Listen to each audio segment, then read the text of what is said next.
barabada dafubude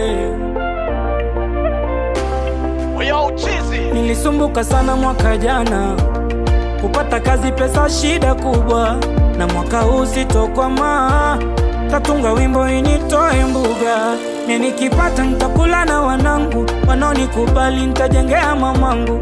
Nikipata nitajenga nyumba yangu, tatoa magoma kwa mashabiki zangu.